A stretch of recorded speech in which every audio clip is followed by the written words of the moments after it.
आज संध्याकाळी रिद्धी सिद्धिविनायक मंदिरमध्ये भजनाचा कार्यक्रम आहे, तर सर्व ग्रामस्थांनी लाभ घ्यायचा आहे. जय श्रीराम. अयोध्यावासी राम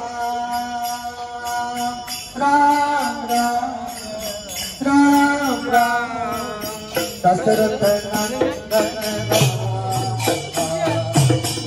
अयोध्यावासी